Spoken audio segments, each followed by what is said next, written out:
Ito ay isang kwento ng ating bida na isang ordinaryong tao na nakapasok sa mundo ng mga shooters bilang pulot boy. Ito ay isang underground o shooting range kung saan dito magsasanay o pumupunta o nagtitipon ng mga shooters mula sa iba-ibang panig ng mundo, lalo na pag may shoot fest na gaganapin. At dito na nagsimula at umpisa ng takbo sa kwento ng buhay ng ating bida na pulot boy o mas kilala na Boss Tol Idan.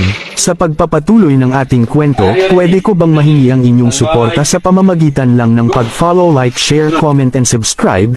Sa episode na ito ay huwag kayong magtaka kung katulad lang din ito sa episode 7.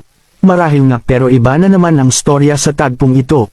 Ito ay isa na namang karakter ang gaganap at kung makikita nyo sa pistolero na ito ay simple lang at bata pa pero isa ito sa mga pinakamagaling at sharp shooter sa kanilang tropa, kaya naman ay ating panuurin at tapusin ang video na ito para hindi nyo mamist ang bawat segundong. Siguradong mapapahinga ka ng malalim sa intense at action na action talaga ang datingan. Kahit ang ating bida ay sobrang napahanga dahil ba naman sa galing ng kanyang pulso.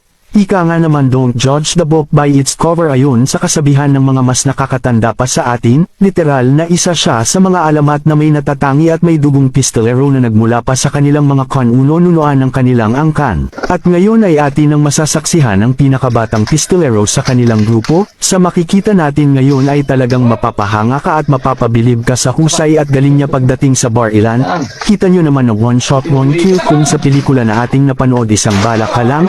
Ganun kalupit at kagaling ang batang pistolero na ito. Sobrang flawless ng kanyang pulso at kamay sa pag-asinta, kaya makikita mo talaga na hindi siya ordinaryong pistolero lamang, talagang isa siya sa mga mahuhusay at magaling sa mundo ng mga pistolero. Kaya wag muna kayong aalis, panoorin nyo muna ng mabuti ang bawat galaw at aksyon ng batang pistolero na ito. Kung yung titignan ng buong kabuuan ng area o ang entire Curse of Fire, sabihin na ito ay para ka rin nanonood ng Crucifire o naglalaro ng Crucifire games.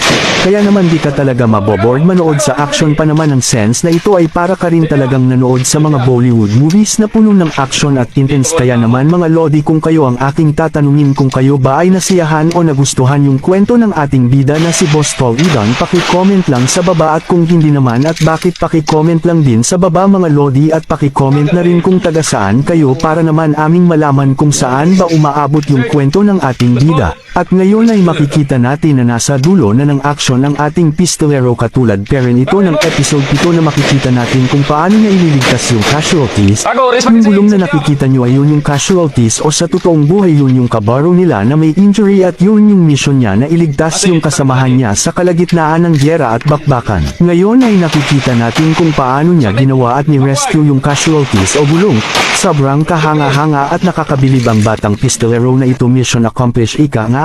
Kaya naman dito na muna magtatapos ang ika-8 yugto ng kabanata sa kwento ng ating bida o isang pulot boy o mas kilala nating Boss Tol Idan. Hanggang sa muli mga lodi, bye bye.